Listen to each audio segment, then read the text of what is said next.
공부하는 개미의 주식 사냥 일지. 안녕하세요. 사냥개미입니다.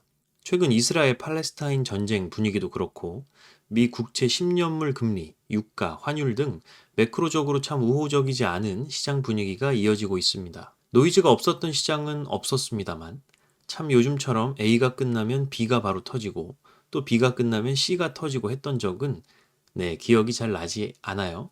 그만큼 투자자들의 피로도가 높아질 수밖에 없는 시기인 듯 합니다. 그래도 어제 그리고 오늘 오랜만에 보는 빨간 장이죠. 어제는 코스피 코스닥 모두 꽤나 기관 그리고 외국인의 수급이 좋았던 하루였습니다. 자, 오늘 제목에서도 말씀드린 것처럼 매크로의 영역은 아니지만 매크로와 준하는 중요한 실적 발표가 하나 났는데요. 바로 삼성전자의 3분기 잠정 실적 발표입니다. 투자자들의 시선을 반도체 쪽으로 돌리고 시장이 깜짝 반등을 함에 있어서 어느 정도 영향을 미친 실적 발표였다는 생각이 들어요. 더 큰 그림에서는 미국채 10년물의 반락이 영향이 더 크겠지만요. 자, 오늘은 삼성전자의 3분기 잠정 실적 발표치를 살펴보고요. 그 수치가 함의하고 있는 여러 의미를 함께 살펴보도록 하겠습니다. 그리고 9월 수출입 데이터까지 고려해보면서 앞으로의 시장 방향이 어떨지 살펴보는 시간 갖겠습니다.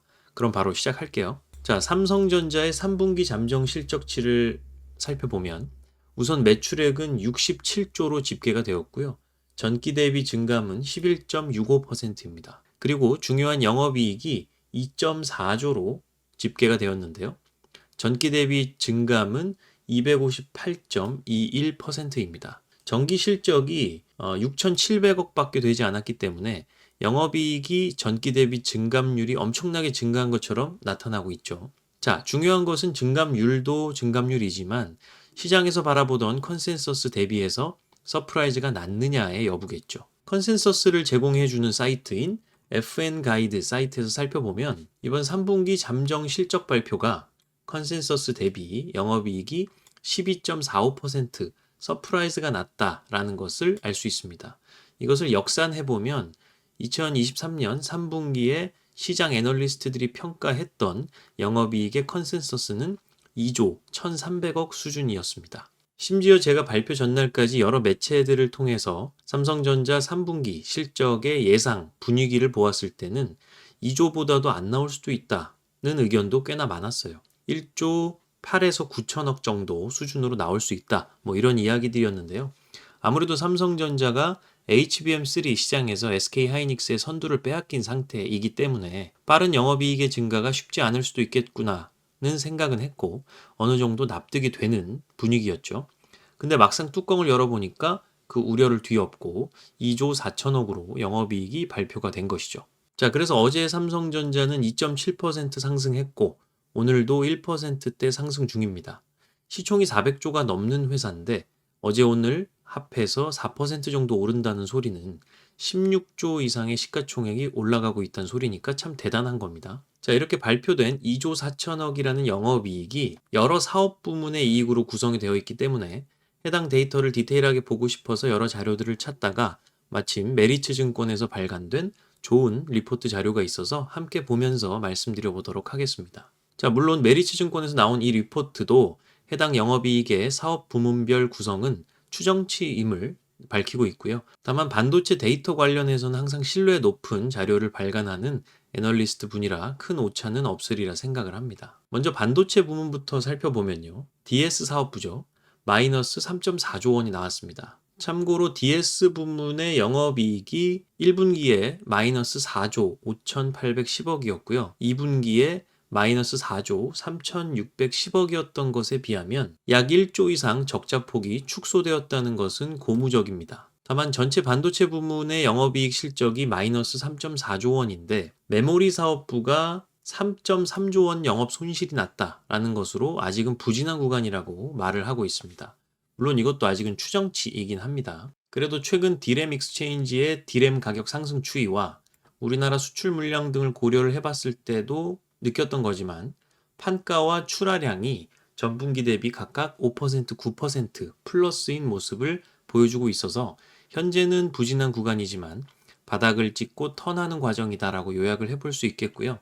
다만 아쉬운 것은 저도 이게 비슷한 생각이긴 한데 DDR5나 HBM 등의 AI 반도체와 관련되어 있는 하이엔드 시장에 대한 대응이 SK 하이닉스보다는 느렸다는 점, 그로 인해 영업이익에 충분히 더 플러스가 될 수 있었던 기회를 잠시 놓쳤다는 점은 아쉽게 느껴집니다. 그리고 낸드 같은 경우는 판가와 출하량이 각각 플러스 2%, 마이너스 1%로 추정된다고 말을 하고 있긴 합니다만 최근 9월의 반도체 수출입 실적을 보면 낸드 플래시의 수출 금액이 전년 동기에서는 5.6% 플러스, 전월 대비해서는 26.3% 플러스한 모습으로 상당히 좋은 증가세를 보여주고 있어서 이 또한 지금이 바닥 구간임에 더욱 무게가 실리고 있습니다. 자, 그리고 여기 말하는 LSI라는 것은 시스템 반도체 사업부를 의미하는데 삼성전자는 아시다시피 메모리 사업부가 주축인 회사라 현재로서는 큰 무게를 두지는 않는 분위기입니다. 자, 그 다음이 SDC 사업부, 삼성 디스플레이죠.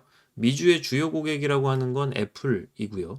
애플향 올레드 디스플레이 매출이 본격화되었다라는 이러한 이야기가 나오면서 호실적을 기록했다고 나옵니다. 1.9조 원의 영업이익이 이곳에서 나왔고요. 참고로 LG 디스플레이가 애플 퀄리티 통과가 상당히 늦었죠. 그래서 삼성 디스플레이가 큰 수혜를 보고 있는 것으로 느껴집니다. 그리고 MX 사업부, 스마트폰하고 태블릿 부문이죠.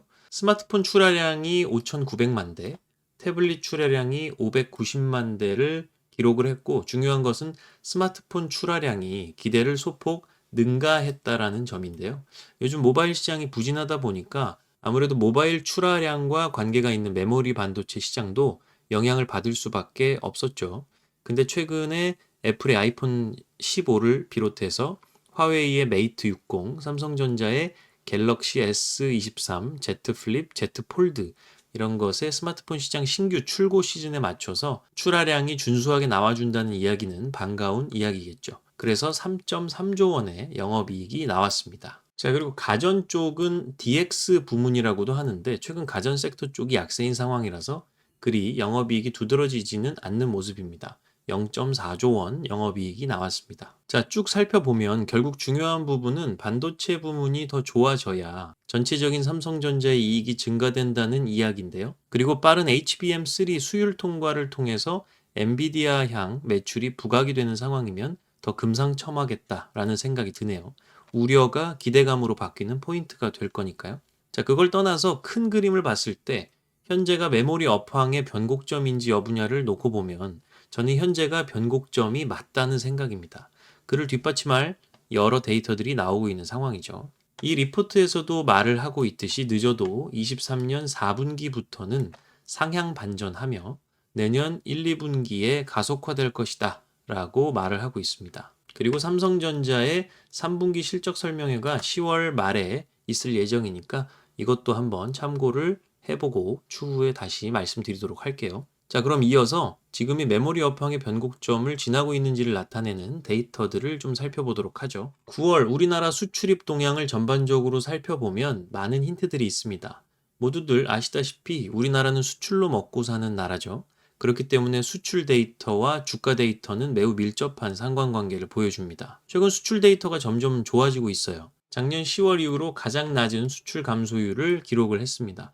흐름상 아마도 10월에는 플러스로 돌아설 수 있지 않을까 예측해 볼 수도 있겠고요. 전년 동월 대비 증감률을 그래프화를 시켜봤습니다. 빨간색 선인 코스피 지수의 움직임과 굉장히 노란색 선으로 표시된 전년 동월 대비 수출 증감률 그래프가 유사하게 움직이는 것을 알 수 있습니다. 여기 보이는 회색 선인 수출액 전년 동월 대비 증감률 3개월 이동 평균선도 현재 최저점을 찍고 상승하고 있는 흐름이라서 과거 데이터와 비교해 봤을 때 굉장히 좋은 구간임을 알 수 있죠. 현재로서는 잠시 조정되던 코스피가 수출에 힘입어서 다시 반등할 날이 머지 않았다는 생각이 듭니다. 수출 물량은 수출액 감소에도 불구하고 전년 대비 0.3% 플러스로 먼저 돌아선 모습이고요. 우리 최대 수출 품목인 반도체 수출은 작년 10월 이후 최고 실적인 99억 달러를 기록을 했다고 합니다. 아래쪽에 보시면 분기별 평균이 나와 있는데요. 1분기 평균이 69억 달러,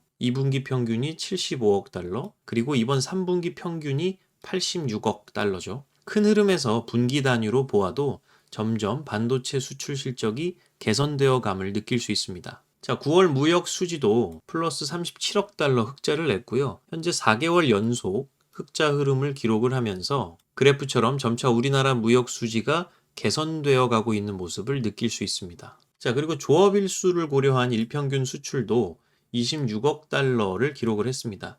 작년 10월 이후 최고 실적을 보였고요. 작년 9월과 매우 근접한 수준까지 일평균 수출이 올라오게 됐죠. 더불어서 반도체 부문에 대해서 일평균 수출 그래프를 참고를 해보면 D램과 낸드의 일평균 수출액이 23년 7월 부근을 기점으로 전년 동기 대비 강하게 상승해 나가는 흐름이 나타나고 있습니다. 또한 미래에셋증권 반도체 섹터 애널리스트 리포트를 참고를 해보면 10월 1일부터 10월 10일까지의 반도체 수출액 잠정치도 전 분기 대비 모두 상승 출발하고 있다는 점, 그리고 전년 동기 대비해서도 메모리 수출액이 플러스 2로 전환되었다는 점, 이외에 MCP나 낸드 등의 증가세가 매우 두드러진다는 점 등을 느낄 수 있죠. 10월 데이터 관련해서도 관세청에서 수출입 통계 발표를 합니다. 꽤나 실시간으로 알 수 있는 유용한 데이터이니까 많이들 참고해 보시기 바랍니다. 자, 이런저런 외부의 이슈, 노이즈 등을 모두 신경 써서 투자를 하려면 참 머리가 아프고 피곤합니다. 어차피 예측이 안 되는 영역도 있고요. 이스라엘 팔레스타인 간의 갈등이 이렇게 격화될 줄 예상했던 사람이 얼마나 되겠습니까? 관련해서 매일 예의주시하고 정보를 취득할 수 있는 소수의 사람을 제외한다면요. 그래서 우리가 현재로서 믿고 지켜볼 수 있는 건 누구에게나 공평하게 공개된 우리나라 수출 데이터라고 말씀드릴 수 있겠습니다. 이런 데이터를 믿고 이번 4분기도 멋지게 투자해보자고요. 이번 영상은 여기까지 하겠습니다. 도움되셨다면 구독과 좋아요, 알림 설정 부탁드리겠고요. 지금까지 사냥개미였습니다. 감사합니다.